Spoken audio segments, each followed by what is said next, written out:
我投资1000万，回村办了个粉条厂，厂里招了100个村民，月薪4000，包一顿午饭。但村长却非要让他那个混混儿子当副厂长，我拒绝了，村长直接翻脸。你不给我面子是吧？第2天厂里的水电就全被掐了，我直接贴出告示，表示工厂因断水断电问题无限期停工。村民们疯了，他们直接堵在了村长家门口。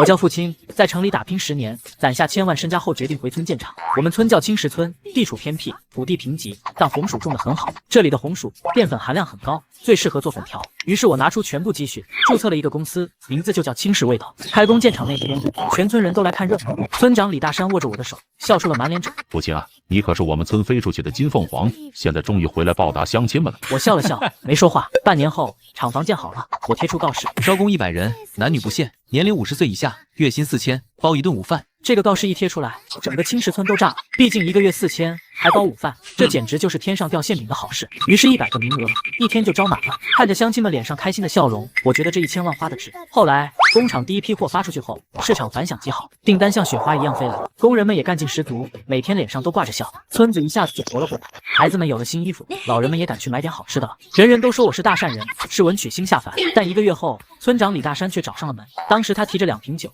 ，1包茶叶，笑呵呵地走进我的办公室。父亲啊，你这厂子办得不错啊，全村人都感谢你。我给他倒了杯茶。李叔，有话你就直说吧。李大山搓了搓手。父亲，你厂里现在还缺不缺人啊？不缺，100个岗位都满了。是这样的，你看你能不能再加个岗位？是我那个儿子李强，他在外面混了几年，没混出个什么名堂，我想让他回来，在你这找个事做，安稳下来。李强，那个全村闻名的混子，让他进厂，我怕他把我的机器给拆了卖废铁。于是我说，李叔，工人确实招满了，如果李强愿意来当个普通工人，等有空缺了，我可以优先考虑他。李大山的脸色顿时沉了下来。普通工人，父亲，你这就有点不给我面子了。我儿子怎么能当普通工人呢？我的意思是让他来当个副厂长，管人什么的。我差点被气笑。李叔，这不可能，副厂长需要专业管理知识，李强干不了。李大山的脸彻底拉了下来。父亲，你别忘了，这里是青石村，我是一村之长，你在这里办厂，水电供应、道路通行，哪一样离得开村里的知识？说着，他站起身，居高临下的看着我。我再给你1天的时间考虑，如果你不给我儿子一个副厂长的职位，或者我儿子的工资1个月不到2万，那你就等着瞧吧。说完，他就直接摔门而去了。我看着他的背影，眼神直接冷了下来。第2天，我照常来到工厂，但刚进大门，车间主任老王就急匆匆的跑过来。副总，不好了，出事了，出事了！怎么了？慢慢说。咱们被断水断电了。今天早上工人打开机器，但机器却没反应，然后才发现咱们厂的总闸被人拉了，还上了锁。自来水厂那边也一样，通往我们厂的水阀被关了，同样上了一把大锁。我眼神一凛，报警了吗？老王一脸无奈，报了。但警察说这是村里的内部纠纷，让我们自己协调。这是摆明了就是李大山在背后搞鬼，他儿子是混子，找几个小喽啰干这种事可太简单了，而且他还掐准了这是民事纠纷，警察也管不了太多。我边想边往前走，只见工人们都聚集在车间门口议论纷纷。怎么回事啊？好端端的怎么就停水停电了？还能怎么回事？肯定是有人眼红使绊子呗。这可怎么办啊？这活1天100多块呢。我于是拍了拍手，示意大家看我。大家静一静，大家放心，这件事我会处理的。今天先给大家放1天假，大家都先回家吧，等我通知。工人们只能无奈的散去了，但他们脸上的忧色却一点没减。送走工人后，我回到了办公室，我没有联系李大山，也没有找人开锁，因为就算今天我把锁开了，明天他也会用别的招数的。毕竟混子能用的手段可太多了，而对付混子必须一次把他打到痛，他才会再也不敢伸手。我坐在办公桌前，思路越来越清晰了。于是我拿起笔写下几个大字，然后把它交给了车间主任老王。老王，你把它贴到工厂大门口最显眼的位置上。老王接过纸一看，愣了。副总，这万万不可啊！这不就把事情闹大了吗？我们不是应该去跟村长和解吗？我摇摇头。老王，有些人是喂不熟的狼，你退一步，他会进10步。照我说的做，出了事我担着。老王犹豫了半天，最终还是点了点头。好，我这就去。很快，一张醒目的告示就被贴了出来，上面写着：工厂停工告示，因不明外力干扰，导致本厂水电供应被恶意切断，无法正常生产。为保障全体员工安全，本厂自今日起无限期停工，所有员工暂停工作，工资暂停发放，复工之日另行通知。青石味道食品有限公司无限期停工，工资停发，这几个字狠狠砸在了每个工人的心里。毕竟1个月4000块的收入，是孩子读书的学费，是老人看病的药费，是一家老小的生活费。现在说没就没了，越来越多的人围了过来，告示周围陷入了死一般的寂静。半晌，大家直接炸了。这他妈是谁干的缺德事啊？断人财路如杀人父母。我知道是谁，肯定是李大山。昨天就听说他去找副总，想让他儿子当副厂长，副总没同意。那个老王八蛋，自己家有钱就不管我们老百姓的死活了。这时，一个叫王婶的工人家属哭嚎起来：“我的老天爷啊！这可是我男人好不容易才找到的工作，我儿子下学期的学费可就指望他了。李大山，你真不是人！”他的哭声瞬间点燃了所有人的怒火，大家自发的聚集起来，抄上家伙就气势汹汹的朝李大山家去。很快，黑压压的人群就把李大山家门口堵得严严实实的了。李大山，你给我滚出来！你个断子绝孙的玩意儿，凭什么断我们家的活路？今天你不给我们一个说法，我们就不走了。大家情绪激动，甚至有人开始砸门了。我站在不远处，冷冷地看着这一切。李大山，你错了，在绝对的利益面前，你那点可笑的村长权威一文不值。当他们的饭碗被你亲手砸了的时候，你就不再是他们的村长，你是他们的仇人。这时，李大山惊恐的脸在楼上的窗户里一闪而过。他大概这辈子都没见过这种阵仗。以前他在村里作威作福，谁敢惹他？但今天，全村人都成了他的敌人。他老婆张翠花忍不了了，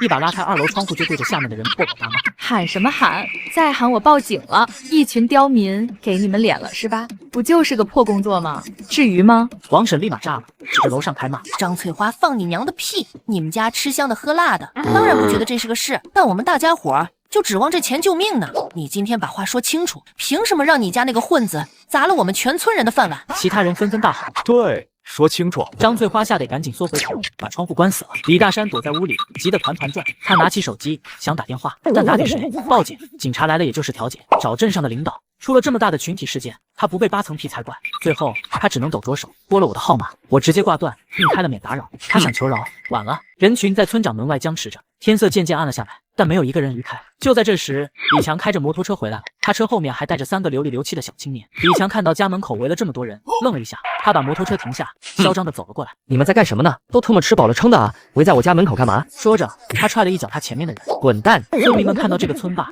下意识后退了一步。李强见状更加得意了，一群窝囊废，给你们点阳光就灿烂是吧？我爸可是村长，谁敢惹我们家，就是在找死。说完，他推开人群，准备开门，但这时一个黑瘦汉子站了出来，他叫刘三，是厂里的搬运工。李强，这事是你家挑起来的，如果你家不给我们一个说法，那谁也别想进出这个门。李强转头，哟，刘三，你长本事了，都敢跟我叫板了？我告诉你，父亲那个厂，除非让我当副厂长，否则他一天也别想开工。他这话点燃了所有人的怒火。凭什么？就是你一个混子，凭什么当厂长？我们全村人的饭碗不能被你这种人砸了。于是人群又围了上来，但这一次他们眼中没有了恐惧，只有愤怒。毕竟断人财路胜于杀人父母，当愤怒压倒了恐惧，就没人再怕他这个村霸。李强的声音第一次带上了一丝颤抖。你们想干什么？你们想干什么？他看着那一双双通红的眼睛，终于感到了害怕，而我则转身离开了。夜色彻底笼罩住了村子，李强和他那几个跟班就像是被狼群包围的土狗，他们背靠着背，手里紧紧攥着从摩托车上拿下来的铁棍，但这点武器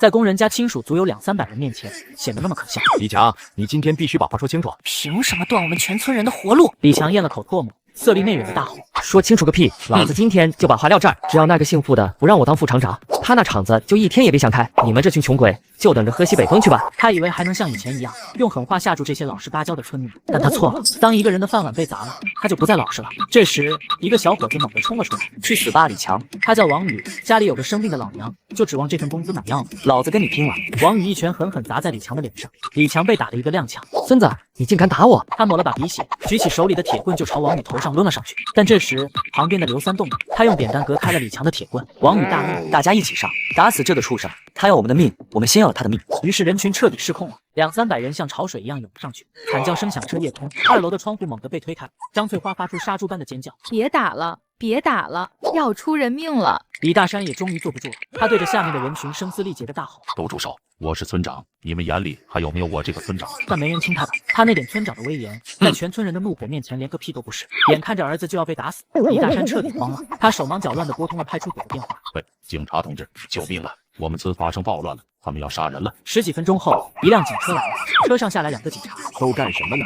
快住手！警察的出现让疯狂的人群稍微冷静了一些。殴打停止了，李大山连滚带爬的从楼上冲下来，扑到儿子身上。啊，我的儿啊！他抱着李强，哭得老泪纵横。警察询问大了：你们怎么回事？为什么要聚众斗殴？村民们忙七嘴八舌的把事情的经过说了一遍。警察同志，是他先断我们厂的水电，他儿子还要砸我们全村人的饭碗，我们是被逼的没办法了。警察听完也觉得这是棘手。法理上，村民打人肯定不对，但情理上，这是完全是李大山父子咎由自取，这属于典型的民事纠纷引发的群体性事件，处理不好会捅大娄子。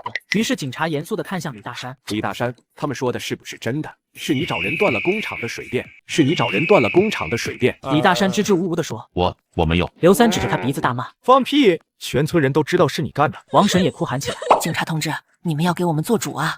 我们全家老小都指望这份工钱活命呢，现在他们家是把我们往死路上逼呀！村民们群情激愤，七嘴八舌的开始控诉。那两个警察对视一眼，都看出了对方眼里的为难。抓人？抓谁？把这200-300人都抓走吧，根本不现实。于是警察把李大山拉到一边说：“老李，今天这事是你不对在先，现在事情闹成这样，你想怎么收场？这200-300人要是闹到镇上去，你这个村长就别想干了。”李大山浑身一颤，他看了看地上半死不活的儿子，又看了看周围愤怒的村民。他知道，他如果今天不低这个头，是过不了这关了。于是他深吸一口气，走到人群面前：“乡亲们，今天这事是我不对，是我一时糊涂，办了错事，我向大家道歉。”说着，他朝着所有人深深的鞠了一躬。我保证，明天一早，工厂的水电一定恢复正常。闻言，老王给我打了个电话，把现场的情况快速汇报了一遍。听完后，我淡淡的说了一句：“老王，开免提。老王，开免提。”老王立刻照做。李村长，李大山浑身一震，猛地抬起头，我的声音很冷：“让你的宝贝儿子当着全村人的面给被打的王宇道歉，再让你老婆因为他骂人的话挨家挨户去赔不是。最后，你写一份保证书，签字画押，贴在村委会门口，保证以后绝不再找工厂的任何麻烦。你们把这3件事做完，工厂立刻复工。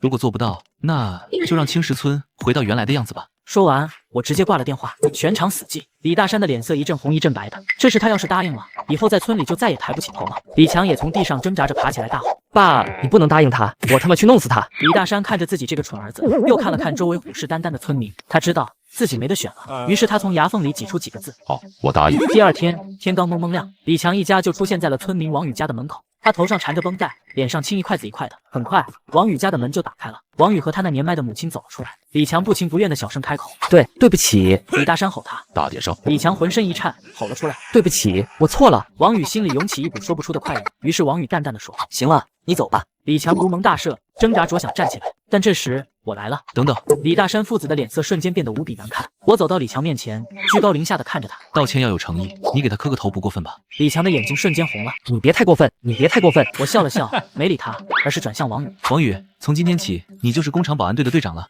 月薪5000，另外再给你5000块的奖金，算是工伤抚恤。以后厂里的安全就交给你了。王宇狂喜，谢谢副总，谢谢副总。周围村民看向我的眼神也充满了敬畏和羡慕。我这一手叫杀鸡儆猴，也叫千金买马补，我就是要让所有人看到，跟着我父亲有肉吃，而跟我作对，下场就是李强这样。这时我又看向李大山，李村长，第2件事呢？李大山的脸色变成了猪肝色，他知道今天这个人他是丢定了，于是他转身吼他老婆：“还愣着干什么？去啊！”张翠花哆哆嗦嗦的开始巡回道歉。这个泼辣刻薄的村长夫人，一夜之间变成了过街老鼠。最后是李大山自己，一张保证书被他亲手贴在了村委会最显眼的外墙上，内容是：保证青石味道食品有限公司是村里的重点保护企业，保证工厂的水电通路安全，保证绝不以任何形式干扰工厂的正常生产。落款处有他的签名和手印。做完这一切，李大山瞬间老了10岁。他知道，从今天起，他这个村长就只是一个名号了，真正的话事人成了我父亲。当天上午9点，工厂的总闸被重新合上，水阀也被打开了，工人们脸上洋溢着失而复得的喜悦，干劲比以前更足。我站在办公室窗前看着这一切，心里一片平静。下午，车间主任老王敲门走进了我的办公室。副总，事情是解决了，但我总觉得心里不踏实。我示意他坐下。老王，你是不是担心李大山报复？老王点了点头。他这种人睚眦必报，现在吃了这么大的亏，肯定不会善罢甘休。放心吧，他现在蹦跶不起来了。但我们这个厂子是块肥肉，村里的豺狼赶走了，外面的老虎可就要闻着味儿来了。老王听得一知半解，我也没多解释。有些事情需要让子弹再飞一会儿。几天后，一辆奥迪6在我的工厂门口停下了，车上下来一个40、50岁的男人，他身后还跟着一个提着公文包的助理。男人抬头看了看门口的青石味道4个大字，嘴角露出一丝不屑的微笑。他径直走进工厂，直接点名要见我。我在办公室里接待了他。这男的一坐下就自来熟的给我递烟。副总，你真是年轻有为啊！鄙人马富贵是镇上食品站的站长。我点点头。马镇长，你有何贵干？马富贵笑了笑，翘起2郎腿。副总啊，你在我们镇上投资建厂，这是好事，我们做领导的肯定要大力支持的。不过呢，有些规矩你还是要懂的。他顿了顿，意味深长地说：“你们生产的粉条可没经过我们食品站的质检认证啊，这要是流到市场上去，出了问题，那可是大事啊。”我在心里冷笑，他的狐狸尾巴终于露出来了。其实各种许可证在建厂之初我就通过正规渠道全部办妥，根本不需要他这个什么食品站来认证。他摆明了就是来敲竹杠的。于是我面无表情地问他：“那依马站长的意思，我该怎么办呢？”马富贵很满意我的上道，于是他伸出3根手指：“不多，30万，认证费检验费，还有我们工作人员的辛苦费都在里面了。交了钱以后，你们的厂子就没人敢找麻烦了。闻言，他身后的助理打开了公文包，里面不是文件，而是一个 POS 机。我看了看那个 POS 机，又看了看马夫妇那张写满了贪婪的脸，笑了。马站长，你是不是搞错了什么？马富贵脸上的笑容一僵。副总，你这是什么意思？我向后靠在椅背上，语气平静地说：我的公司手续齐全，合法合规，生产标准远超国家要求。质检报告是省里的权威机构出的，你要不要看看复印件？马富贵的眼神瞬间阴沉了下来。年轻人，你不要太急生，省里的报告那是省里的，到了我们这就要守我们这的规矩。他加重语气：我今天把话放这儿，这笔钱你要是不交，明天我就能让你这厂子连一根粉条都卖不出去。明天我就能让你这厂子连一根粉条都卖不出去。我笑了。是吗？那我等着，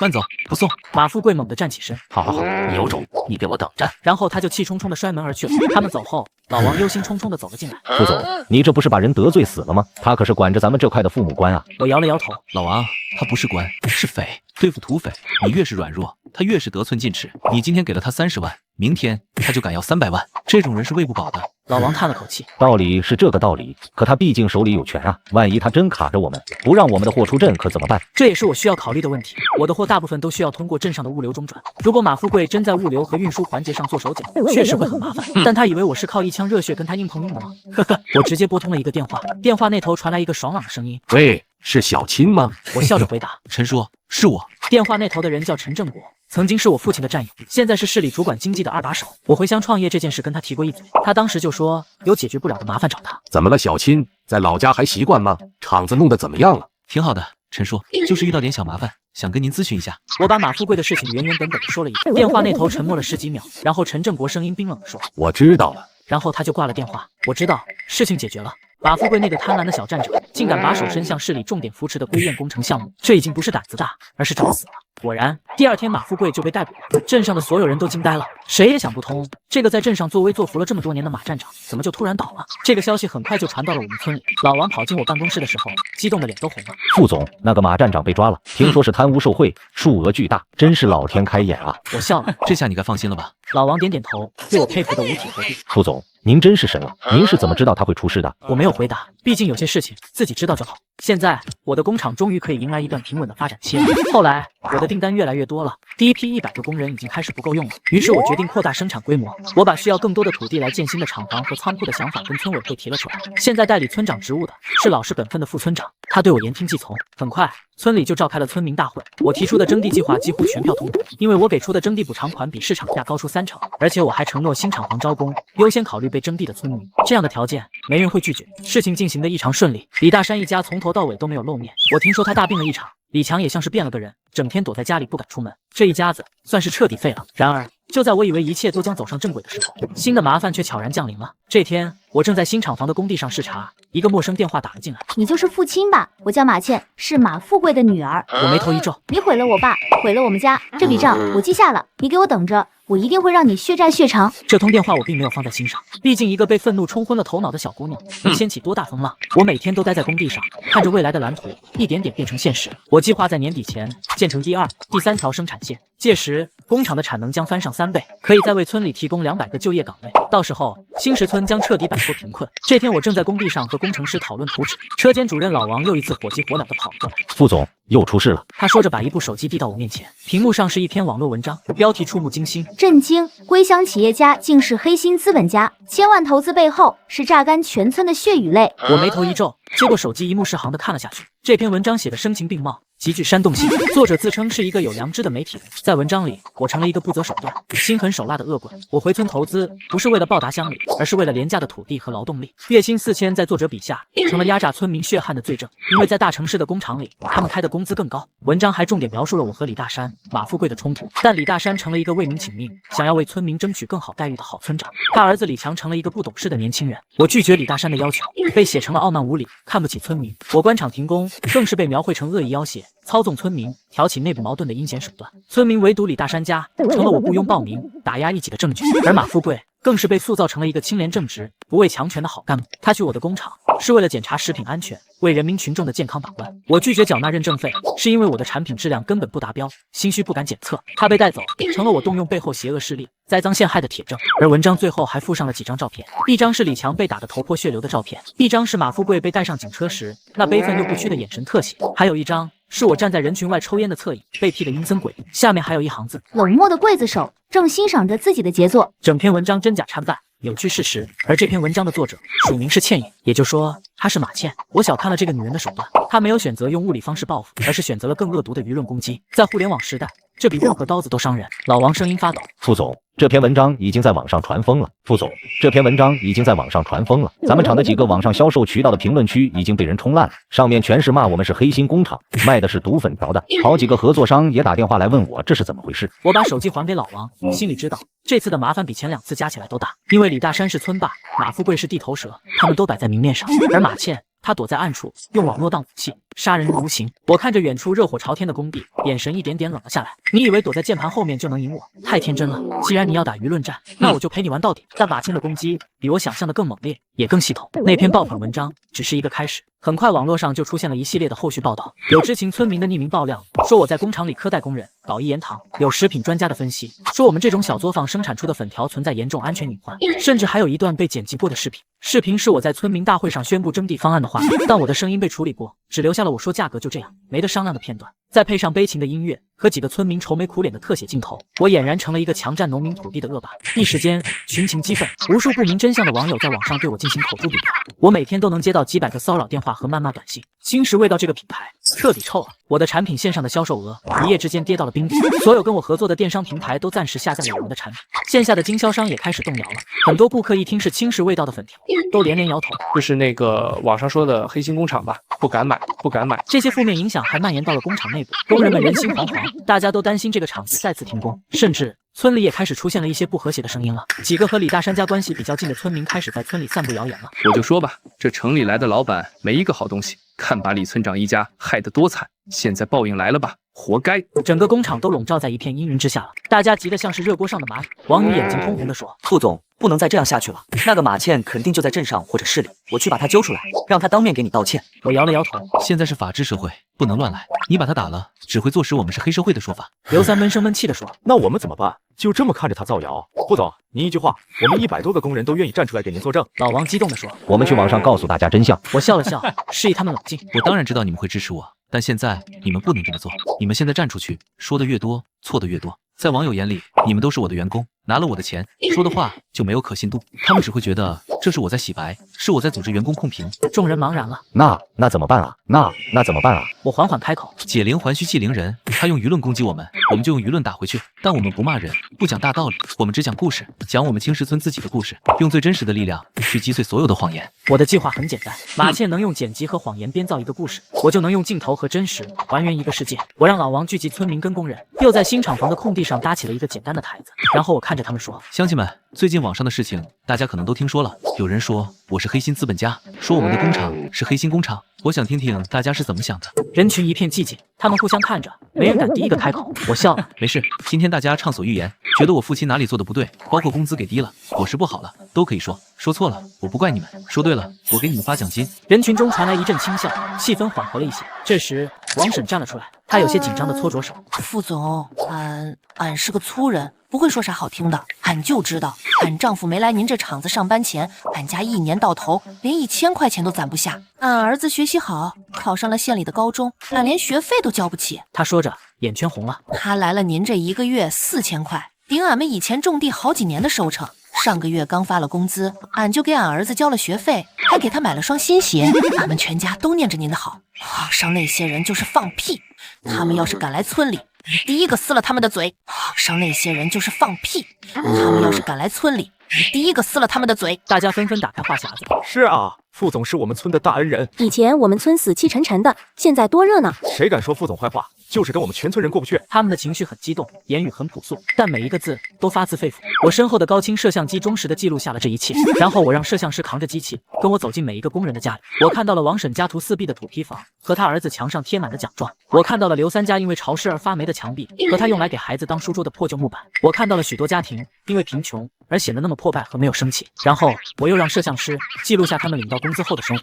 王婶给儿子买新鞋时，脸上那满足的笑容；刘三从镇上扛回一张新书桌时，他孩子眼中闪烁的光芒。老人们也敢去村口的小卖部称上2两肉，改善一下伙食了。这些都是最真实的发生在青石村的变化。最后，我把这些素材交给了一个专业剪辑师，要求只有一个，不要任何解说，只用镜头和现场的声音，把青石村的过去和现在原原本本的呈现出来。3天后，一部时长15分钟的短片诞生了，我给它取了一个名字《青石味道》。我把这部短片上传到了青石味道的官方账号上，然后倩影，并配上一句话：阳光之下，焉有阴影。很快，短片《青石味道》就引爆了舆论场。起初点开它的人是抱着继续嘲讽和谩骂的心态。哟，黑心资本家还敢发视频洗白，我倒要看看你能编出什么话来。兄弟们，准备好键盘，1级战斗准备。但当他们点开视频，预想中的苍白辩解和煽情卖惨并没有出现。视频没有旁白，没有配乐。视频的开头是青石村破败的旧貌，泥泞的土路，摇摇欲坠的土坯房，老人们坐在墙角，眼神空洞的晒着太阳，孩子们穿着不合身的旧衣服，在灰尘里打滚。整个村庄像一幅褪了色的黑白画，充满了贫穷和暮气。镜头切换，推土机开进了村庄，现代化的厂房拔地而起，村民们脸上露出了好奇和希望。然后是王婶，她站在自家漏雨的厨房里，对着镜头说着自己以前的日子。她的普通话不标准，带着浓重的乡音，但她的眼泪是真实的。然后是刘三，他指着墙上发霉的印记，说着以前一下雨，家里就跟水帘洞似的。他的表情很平静，但那份刻在骨子里的窘迫是演不出来的。一个又一个工人，一张又一张脸，他们没有华丽的词藻，只会用最朴素的语言讲述自己的故事，讲他们如何靠着工厂的工资给孩子交了学费，给老人买了药，给家里添置了第一件新电器。他们脸上那种发自内心的笑容，拥有穿透屏幕的力量。视频的最后是孩子们，他们穿着崭新的衣服，吃着以前舍不得买的零食，在新建的村口小广场上肆意的奔跑。他们笑声清脆响亮，充满了生命力。最后画面定格，屏幕上缓缓浮现出几个字：这就是青石味道。舆论开始逆转，网友们纷纷评论：我好像有点分不清谁说的是真的了。这视频不像演的，那些人的表情太真实了。如果这是演的，那这100多个村民全都是影帝、影后级别的。等等，我回去看了那个叫倩影的文章，里面全是文字和几张 P 过的图，没有任何实际证据。一个是只有文字证据的文章，一个是有上百个村民出镜的实拍视频。我选择相信视频。马倩慌了，她立刻发了一篇新文章，指责我的视频是精心策划的表演，说那些村民是我花钱雇来的演员，说那些笑容都是虚假的。但网友不是傻子，演员，你找100多个这么淳朴的群演给我看看，还说人家是假的，你的证据呢？你除了打字还会干嘛？楼上别这么说，人家还会 P 图呢。讽刺和嘲笑开始涌向马倩。就在这时，一个拥有1000万粉丝的知名媒体人转发了我的视频，配文是：我看到了久违的属于普通人的真实力量，我决定派我的团队去青石村看一看那里到底发生了什么。这条转发让整个网络彻底沸腾了。媒体的力量是恐怖的。当那个1000万粉丝的大 V 宣布要派记者前往青石村时，意味着这件事已经从一场网络骂战上升到了社会公共事件，无数双眼睛都聚焦到了这个名不见经传的小山村。而马倩彻底崩溃了，她疯狂删除网友质疑她的评论，拉黑那些反对她的账号，但都无济于事。2天后，第一批记者抵达了青石村，来的不只是那个大 V 的团队，还有几家主流媒体的记者。他们开着采访车，扛着长枪短炮，涌进了这个从未如此热闹过的村庄。我没有出面接待，也没有让工厂里的任何人去接触他们，只是让王宇把工厂大门关上，正常生产。我对所有人说，我们做好自己的事就行，让记者们自己去看，自己去问。我相信真实是最有力的武器。于是记者们在村里开始了随机走访，他们走进田间地头，走进村民的家里，他们得到的每一个答案都和我视频里的一模一样。只见一个扛着锄头的老大爷对着镜头咧开嘴笑了：富娃子，那可是我们村的财神爷，以前我们这穷的叮当响，现在家家户户都活泛起来了。一个正在洗衣服的大婶擦了擦手：网上那些话俺也听说了，那都是放屁，谁好谁坏，我们村里人心里有杆秤。记者们甚至找到了李大山家，那栋曾经气派的小楼，如今大门紧闭，李大山一家根本不敢露面。有好事的老乡指着村委会墙上那张还没撕掉的保证书，给记者们讲述李大山父子当初是如何作威作福，又是如何被全村人赶下台的。到这里，真相已经不言而喻了。当晚，各大媒体的官方账号都发布了来自青石村的实地报道，有图、有视频、有对上百个村民的采访，铁证如山。马倩之前发布的所有文章都成了笑话，网友们愤怒地声讨马倩，欺骗我们所有人的感情，这个女人太恶毒了，利用我们的同情心去为她那个贪官父亲报仇，无耻！请求彻查马富贵，请求严惩造谣者马倩。马倩所有社交账号都被愤怒的网友冲浪，最终是平台官方出手，以恶意散播虚假信息，造成恶劣社会影响为由，对马倩所有账号进行了永久封禁。但这还没完，市公安局也发布通告说，已经对马倩涉嫌诽谤和寻衅滋事一事正式立案调查了。这一张冰冷的通告宣告了这场舆论战的最终结局。马倩这个躲在键盘后面的复仇者，最终被他自己掀起的风浪拍死在了沙滩上。而青石味道在经历了这场风波之后浴火重生，我们厂的粉条一夜之间火遍全国。之前下架我们产品的电商平台连夜打电话给我道歉，求我重新上架。无数的订单从全国各地飞来，我们工厂的库存一天之内被抢购一空。青石村的粉条成了网红产品，成了良心国货的代名词。我站在办公室的窗前，看着厂里热火朝天的景象，心里却无比平静。我知道这场胜利不只属于我，它属于青石村所有的乡亲们，是他们的淳朴和真实赢得了所有人的尊重。然而，就在我以为一切都将走上快车道的时候，一个更大的挑战却悄然逼近了。这天，一列由3辆黑色奔驰组成的豪华车队缓缓驶入了我们村。为首的那辆车上走下来一个气度不凡的男人，他在一群黑衣保镖的簇拥下，径直走进了我的办公室。一进门，他就一屁股坐在了我的沙发上，翘着2郎腿审视我。你就是父亲？我没有回答，只是静静地看着他，等他自报家门。我的平静似乎让他有些意外，于是他露出一丝玩味的笑容。自我介绍一下，我叫钱东来，是天利集团的副总裁。天利集团这4个字让我心里微微一凛，那可是国内食品行业的巨无霸，它市值1000亿，旗下品牌数十个，几乎垄断了国内1半以上的高端食品市场。这样一头大鳄，怎么会突然跑到我们这个小山村来？我开口问他：钱总来此有何贵干？副总快人快语，我喜欢。我这次来是代表天利集团，想和你谈一笔生意，一笔能让你下半辈子，甚至下下辈子都衣食无忧的生意。我看着他，没有说话。钱东来很满意我这种洗耳恭听的样子。你的那个短片，我们集团的公关部和市场部都分析过了，非常成功。你把青石味道这个品牌从一个地方土特产被打造成了一个全国知名的网红品牌，有故事，有情怀，有热度。最关键的是，你们的粉条我们拿去化验过，品质确实是顶级的。他看着我，眼神里闪烁着精明的光芒。所以我们决定收购你们的青石味道。说完，他身后的一个保镖递给我一份文件，看看吧，这是我们的诚意。我拿起那份收购意向书，翻开第一页，我就被上面的数字惊得倒吸一口凉气。只见上面写着收购价1亿5000万，1亿5000万。我投资这家工厂，满打满算才花了1000万，这才几个月的时间，他们竟然愿意用15倍的价格来收购它。这笔钱足以让任何一个普通人瞬间实现阶级的跨越。我强压下心头的震惊，继续往下看，而后面的条款就没那么友好。天利集团将100%控股青石味道，我可以选择拿钱走人，也可以选择留在公司担任一个没有实权的品牌顾问。工厂现有的管理团队全部解散，由天利集团派人接管。工厂的生产标准、用人制度将全部按照天利集团的模式进行优化。至于村里的那100多个工人，合同到期后是否续约，视公司的发展需求而定。我越看心越沉，这份合同翻译过来就是他们要的只是青石味道这个品牌和我们村得天独厚的红薯原料。至于我，至于这个工厂，至于青石村的乡亲们，在他们眼里都是可以随时被替换掉的零件。所谓的优化，很可能就是裁掉那些年纪大、手脚慢的工人，换上更年轻、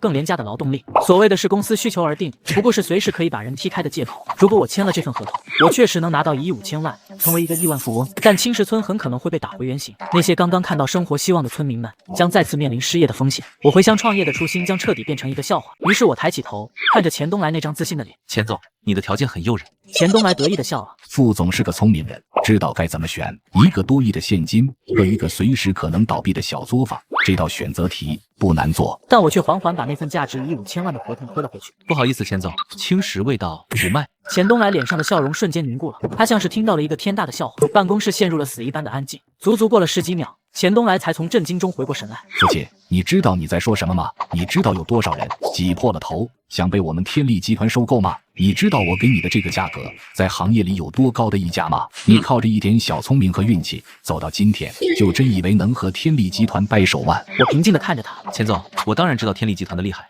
我也知道你给我的价格很有诚意，但青石味道对我来说不是一门生意，它是一个承诺，是我对青石村100多个家庭、几百口人的承诺。这个承诺值多少钱？你开不了价，我也卖不起。钱东来大怒，他猛地一拍桌子站了起来。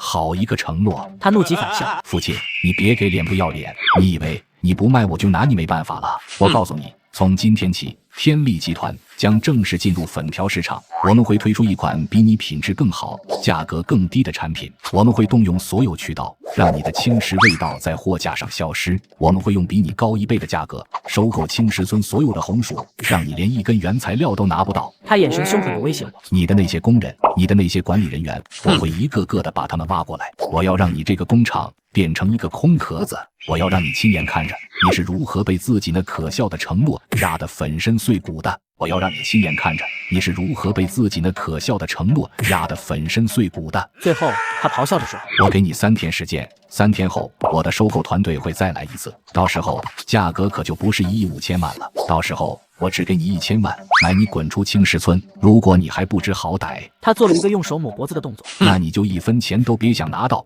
净身出户。”说完，他不再看我一眼，转身就走。很快，办公室又恢复了安静，而我的眼神一点点变得冰冷。天力集团、钱东来、资本的傲慢和贪婪，我今天算是见识到了。用钱砸，用渠道压，用资源碾，这是他们最擅长的游戏。在他们眼里，这个世界上没有钱解决不了的问题。但他们错了，他们不懂，有一种力量是钱买不来的，那就是人心。于是我给王宇打了个电话：“王宇，你去通知工人和乡亲们，1个小时后到新工厂空地上开会，我有重要的事情要宣布。”1个小时后，整个青石村几乎全员都到齐了。我站到最前方的桌子上，让所有人都能够看到我。然后我拿起喇叭说：“乡亲们，今天请大家来，是有件非常重要的事情要告诉大家。就在刚才，国内最大的食品公司天力集团的人来找过我，他们想收购我们的青石味道，他们开出了一个很高的价格。”说着，我伸出1根手指，然后又伸出5根。1亿5千万！人群瞬间炸锅。1亿5千万，这个数字对他们来说简直就是个天文数字。他们说我要发大财了，但他们呢？他们这些刚刚过上好日子的工人以后怎么办？工厂卖了，他们是不是又要回到以前那种穷日子了？我看到了他们眼中的担忧和惶恐，于是我抬手往下压了压，示意他们不要说话。等议论声渐渐平息，我才继续开口。但是我拒绝了。这几个字再次引爆全场，所有人都用看傻子一样的眼神看着我。我知道大家可能觉得我疯了，放着这么大一笔钱不要。我笑了笑，声音里带着一丝自嘲。天力集团的人也觉得我疯了，所以他们告诉我，如果我不卖，他们就要用高价把我们村所有红薯全都买走，再用更低的价格冲击我们的市场，让我们1根粉条都卖不出去。他们要让你们所有人都失业，都回到以前的样子，然后再用1000万把我赶出青石村。空气凝固了，所有人的脸上都露出了愤怒和凝重的表情。他们终于明白了，这不是一笔简单的收购，而是一场赤裸裸的掠夺。人群炸了，这不是欺负人吗？就是城里的大公司就能这么不讲道理？想砸我们全村人的饭碗，没门！想砸我们全村人的饭碗，没门！我看着这一切，心里有了底。于是我清了清嗓子，继续说：“乡亲们，天力集团很有钱，很有实力，跟他们斗，我们可能会输，工厂可能会倒闭，我可能会血本无归。所以，我现在给大家一个选择。天力集团说会用比我高1倍的价格收购大家的红薯，如果有人想卖给他们，我绝不拦着，这是你们的权利，你们的自由，我绝不会有半句怨言。”我的话音落下，整个广场陷入了一种诡异的寂静。高1倍的价格，这对任何一个农民来说都是无法抗拒的诱惑。青石村的红薯因为质量好，我给出的收购价本就比市场价高出2成。如果天力集团愿意用高出1倍的价格收购，那就意味着他们1亩地的收入能翻上好几倍，这对任何一个家庭来说都是一笔巨款。大家开始窃窃私语起来，一些人的脸上露出了犹豫和挣扎的神色。我理解他们太需要钱了，所以我静静地等他们做出自己的选择。我听到一个村民小声地问其他人：1亩地多赚几千块，要不就卖给他们。可是要是都卖给他们了，副总的厂子咋办？厂子倒了，咱们去哪上班啊？天力集团那么有钱，说不定以后他们也在这建厂呢。你想得美，人家是想把我们这的红薯全弄走，谁还管你死活？可是那个价格真的很高啊！我看着那些动摇了的眼神，心里有些悲哀。但这时，王婶又一次站了出来。只见他叉着腰，指着刚才那个愿意卖的村民破口大骂：“陈老三，你个没良心的东西！你忘了你家娃子上个月生病，是谁预支工资给你救命的？你忘了你家屋顶漏水，是谁让厂里派人去给你修的？做人不能这么忘恩负义！”陈老三被骂得满脸通红，讷讷的不说话了。王婶继续说：“副总带给我们的仅仅是高价收购红薯吗？不是，他带来的是稳定的工作，是孩子读书的希望，是老人看病的底气，是整个村子重新活过来的精气神，这些东西是不能用钱来衡量的。”然后刘三也站了出来，他先是走到我面前，对我深深的鞠了一躬，然后他转身对村民说：“我家里3代贫农，这辈子没想过1个月能挣4000块钱，这钱让我能给我娃买一张新书桌，让他不用再趴在小板凳上写字。我不知道什么大道理，我只知道谁能让我娃有新书桌用，谁就是我的恩人。谁想砸我恩人的饭碗，我刘三第一个不答应。”他的话点燃了所有人的情绪。对，刘三说的对，我们不能做白眼狼。没有副总，我们现在还在地里刨食呢。天力集团算个屁，想用几个臭钱就收买我们，做梦！我们的红薯只卖给副总，多少钱都不卖给外人。我们的红薯只卖给副总，多少钱都不卖给外人。大家从最初的犹豫、动摇，到现在的同仇敌忾，他们用最朴素的方式做出了自己的选择。见状，我对着所有人深深地鞠了一躬，谢谢大家，谢谢大家的信任。然后我直起身，拿起喇叭说：“我父亲今天也在这里，向大家做一个承诺，从今天起，我们成立青石村农业合作社，所有村民都可以入股，我保证合作社的红薯收购价永远比市场价高3成。除此之外，工厂每年利润的10%将作为分红分给合作社的每一个社员。我不仅要让大家有班上有钱赚，我还要让大家都成为这个工厂的主人。我们要让天力集团看看，让我们青石村所有的人看看，我们拧成一股绳，到底有多大的力量？我的话彻底引爆了全场，欢呼声、呐喊声响彻了整个村庄。村民大会结束后的第二天，青石村农业合作社正式挂牌成立。村委会的大院里排起了长长的队伍，家家户户都拿着自家的土地凭证来办理入股手续。我看着这一幕，心中感慨万千。钱东来以为他可以用钱打倒我，但这是反而把我们所有人都更紧密地粘合在了一起。合作社的成立意味着我们拥有了最稳固的后方，我们村所有的红薯产量都被我们自己牢牢握在了手里。钱东来想靠收购原材料来困死我们这条路，被我们彻底堵死了。但我知道这仅仅是开始，像天力集团这样的庞然大物，它的攻击手段绝不止一种。3天后，钱东来的收购团队没有来，但却有人找上了我们厂里负责生产的老师傅孙海，他是我托关系3步茅庐才请出山的技术骨干。我们粉条的口感和品质能在这么短的时间内做到顶级，孙师傅功不可没。来人自称是国内顶尖猎头公司的顾问，他把孙师傅请到了镇上最高档的茶楼。孙师傅，以您的技术水平，待在这样一个小山村里，太屈才了。我们受天力集团委托，正式邀请您出任他们新成立的粉条事业部总工程师一职。他说着递过去一份合同，年薪100万。税后，集团还会为您在市里提供一套不小于150平米的精装房，拎包入住。您的孩子也可以直接安排进市里最好的实验小学。另外还有50万的签字费，只要您签了合同，马上就能到账。孙师傅听完沉默了，他端起茶杯，慢慢的喝了一口，茶水很烫，但他仿佛感觉不到。猎头脸上露出了自信的微笑，他见过太多这样的场面了，在如此优厚的条件面前，没有人能拒绝。所谓的忠诚，不过是背叛的筹码不够而已。半晌，孙师傅放下茶杯，抬头看向猎头。副总给我开的工资是1年10万，没房子，没车子。我来的时候，他只对我说了一句话，他说：“孙师傅，我请您来，不是让我父亲赚钱，是让这山里几百口人能吃上一口安稳饭。”猎头脸上的笑容一僵，孙师傅直接站起身：“你提的条件很好，很诱人，但我老孙干了一辈子技术，到老了不想把自己的招牌砸在一个只认钱的公司里，更不想背叛一个把我当家人看的老板，背叛几百个把我当亲人的乡亲。我们道不同，不相为谋。合同你拿回去吧，合同你拿回去吧。”说完，孙师傅转身就走。孙师傅回来后，把这件事原原本本的告诉我。我没有说太多感谢的话，我只是当着全场工人的面宣布了一项新的任命。我宣布任命孙海师傅为第1副厂长兼技术总监，同时奖励孙师傅5%的干股。全场顿时沸腾了，所有人都用敬佩和羡慕的眼神看着孙师傅。现在大家都知道了，忠诚在这里会得到远比金钱更丰厚的回报。而钱东来的第2次进攻虽然以失败告终，但我知道他一击不成，很快就会发起更猛烈的攻击的。果然，没过多久，天力集团的粉条就上市了。他们的产品名字叫天力至尊。电视上、网络上、写字楼的电梯里，铺天盖地的全都是天力至尊的广告。他们的品质几乎和我们不相上下，但他们的零售价却比我们的轻食味道低了整整30%。他们根本不是为了赚钱，他们是想把我们活活耗死。但市场是现实的，当一个品质差不多，但包装更好、名气更大、价格还更便宜的产品出现时，消费者的天平会迅速倾斜。第一个传来坏消息的是我们的线上销售渠道。副总，我们的销量断崖式下跌，1天的时间掉了80%。天力那边跟所有平台都签了协议，平台给了他最好的推荐位，我们的产品直接被挤到了犄角旮旯里。紧接着，线下经销商也开始扛不住了。副总啊，不是我不帮你，实在是顶不住啊！天力给超市的返点比我们高1倍，还搞买1送1的活动，我的货现在全都压在仓库里，一包都卖不动了。我的货现在全都压在仓库里，一包都卖不动了。工厂的订单量瞬间锐减90%，生产线上的工人们虽然还在忙碌，但速度明显慢了下来，每个人的脸上都写满了忧虑。而我则跟几个核心管理层坐在会议室里，一根接一根的抽烟。会议室里烟雾缭绕，气氛压抑到了极点。孙师傅率先开口：“价格战我们打不起，我们的成本本来就高，因为给村民的分红和收购价都是实打实的。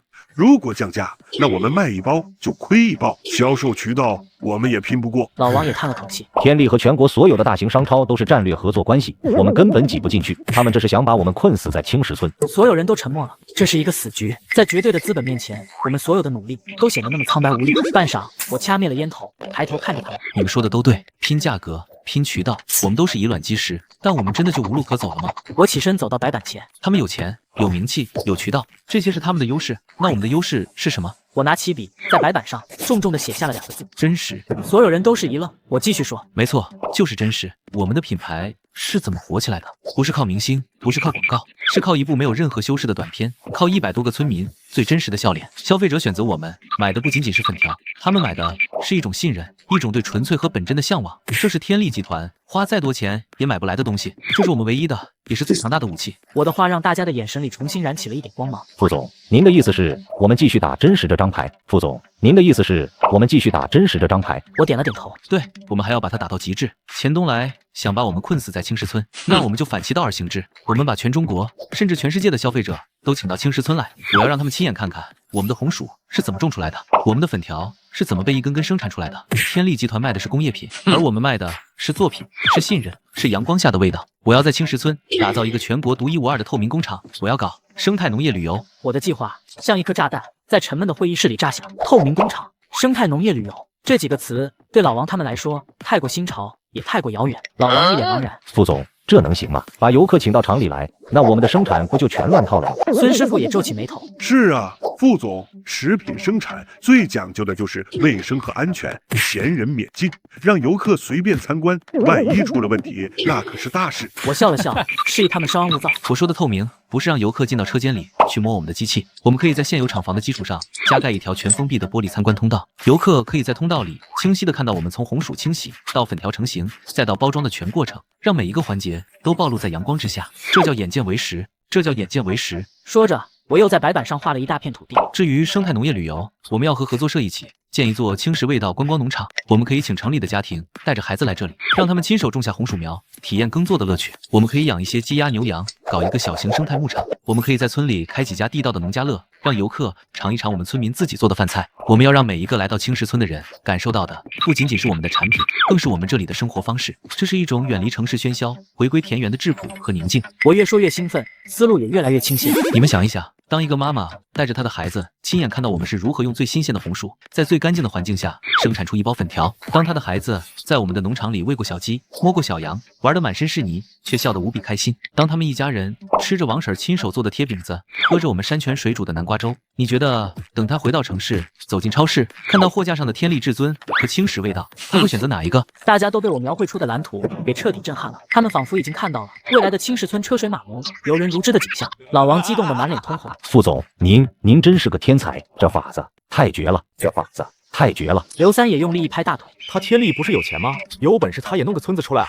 他们那是工厂，是冰冷的机器，我们这是家，是有温度的土地。没错，这就是我的核心战术。你跟我拼价格、拼渠道，我根本不接招，我直接跳出这个维度，跟你拼体验、拼文化、拼信任。这是资本无法快速复制的东西，这是根植于我们这片土地上独一无二的灵魂。半晌，孙师傅冷静了下来，提出了一个最关键的问题。但是副总，搞这些需要很多钱，建玻璃通道，打造观光农场，修缮村里的基础设施，这笔投资恐怕不是个小数目。我们现在订单锐减，资金压力本来就很大，钱从哪里来？他一句话又把大家拉回了现实。是啊，蓝图再好，没有钱，一切都是空谈。于是所有人的目光再次聚焦到了我身上。我笑了。钱的问题我已经解决了。我们的项目现在是市里重点扶持的乡村振兴示范项目，银行为我们提供了5000万低息贷款，同时市旅游局也拨了1000万的专项资金，用来改善我们村的基础设施建设。当这份盖着红章的文件摆在所有人面前时，整个会议室只剩下了粗重的呼吸声。我的计划在得到资金支持后，立刻付诸了行动。整个青石村变成了一个热火朝天的大工厂，市里派来了最好的工程队，负责玻璃参观通道的建设。省农科院的专家也来了，指导我们规划观光农场。村民们的热情更是空前高涨，男人们下班后主动跑到工地上帮忙，女人们也自发给工人们烧水送饭，分文不取。我们没有请任何媒体，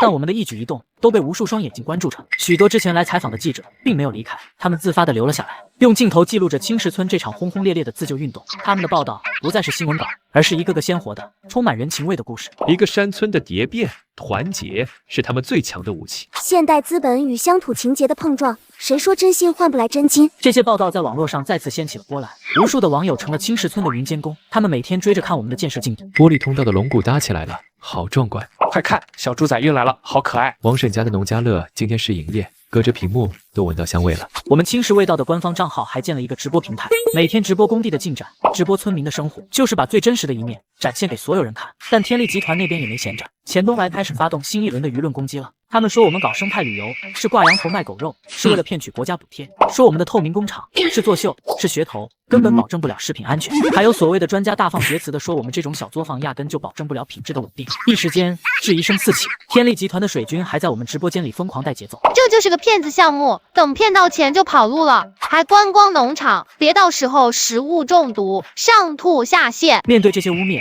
我直接发起了一个活动，轻食味道首届生态体验项目预售开始，本次将放出1000个名额，每人只需1999元，就能深度体验3天2夜的农村生活。在这里，你可以亲手制作一包属于你的粉条，亲手种下一颗带着希望的红薯苗。我们不卖产品，我们只分享生活。1999元的价格不便宜，所有人都觉得我疯了。我们的工厂还没建好，农场还是一片工地，现在就敢预售门票，而且还卖这么贵，这不是摆明了要坑钱吗？就连老王都跑来劝我。副总，这会不会太急了？万一没人买，那我们不就成了全网的笑话了吗？我笑了笑，老王，你看着吧，有时候信任比黄金更珍贵。预售链接准时上线后，天力的水军第一时间涌了进来。1999，你怎么不去抢？谁买谁是冤大头！坐等翻车，看他怎么收场。坐等翻车，看他怎么收场。但他们不知道，数以万计真正支持我们的网友，此时也正守在屏幕前。链接上线10秒钟不到，1000个名额就被一扫而空了。所有人都被这股恐怖的购买力给震惊了。这已经不是简单的消费，这是一种表态，是无数的普通人用自己辛辛苦苦赚来的钱在为我们投票。他们在告诉天力集团，告诉那些资本大鳄，人心不是用钱可以收买的。我将后台的销售截图发在了官方账号上，没有配任何文字，但所有人都看懂了。这就是我们对所有质疑最响亮的回应。而天力集团总部大楼里，钱东来看着电脑屏幕上的销售数据，脸色铁青。他想不通，为什么他用尽了所有的商业手段，都无法击垮这个小小的山村工厂？为什么他引以为傲的资本力量，在这些看似愚昧的村民和无知的网友面前，竟然如此不堪一击？他不懂，他永远也不会懂。有一种商业模式，它的核心不是产品，不是渠道，不是价格，而是人心。2个月后，轻食味道透明工厂暨生态观光农场正式开园。这一天，通往我们村的山路被堵得水泄不通，那1000名游客如约而至。除此之外，还有上百家媒体记者和数不清的自媒体博主，他们扛着长枪短炮，将小小的青石村挤得满满当当的。就连市里的陈市长也亲临现场为我们剪彩了。我站在剪彩台上，看着台下人山人海的景象，心中百感交集。剪彩仪式结束后，我亲自带领第一批游客走进了我们的透明工厂。当他们踏上那条悬在半空中的360度的全景玻璃参观通道后，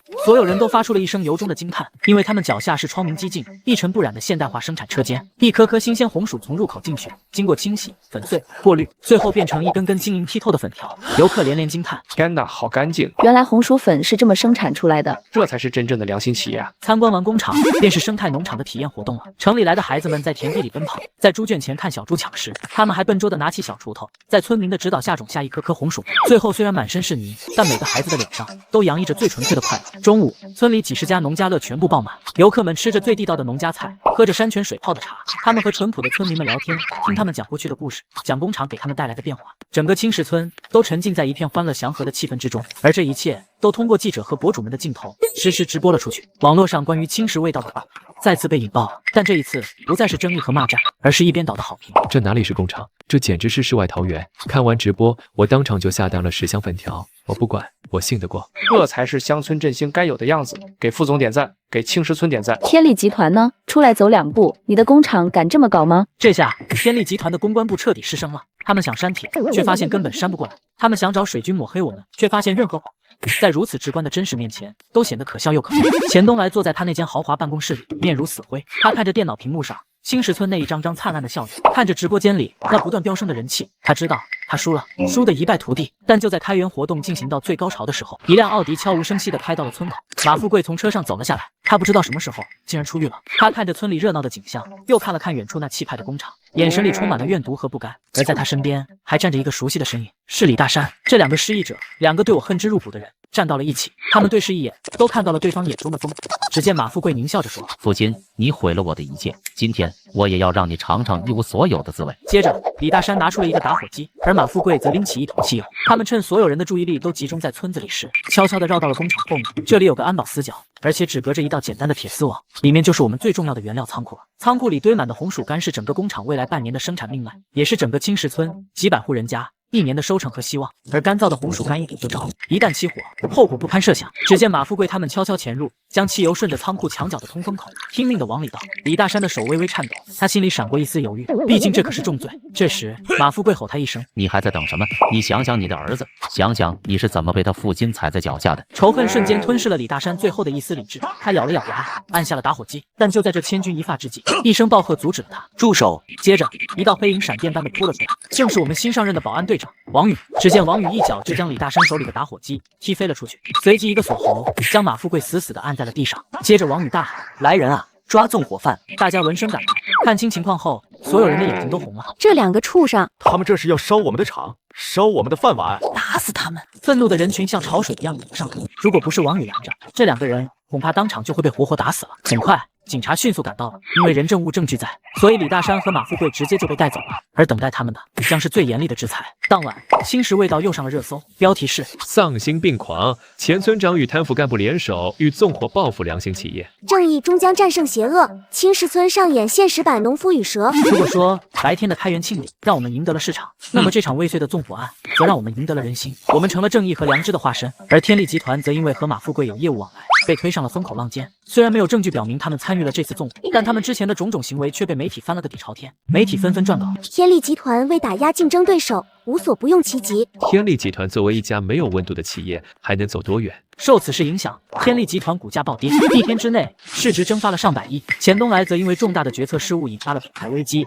被天利集团董事会辞退了。属于他的时代落幕了，但属于青石村的时代才刚刚开始。我们的生态旅游项目获得了巨大的成功，游客络绎不绝，订单纷至沓来。我兑现了我的承诺，将工厂每年利润的10%作为分红发给了合作社的每一个村民。发钱那天，整个村子比过年还热闹。村民们脸上的笑容比阳光还要灿烂。后来，我扩大了生产规模，为附近几个村子提供了数百个就业岗位，让青石味道成了一张响当当的名片。而它所代表的，不仅是一包粉条，更是一种全新的、可持续的、有温度的乡村发展模式。1年后，我看着崭新的厂房、漂亮的民居、车水马龙的游客和在田野里奔跑嬉笑的孩子，我知道我回村时许下的那个承诺终于实现了。我仿佛看到了未来更多个青石村正在这片古老而又充满希望的土地上拔地而起。我的故事结束了，但新的故事才刚刚开始。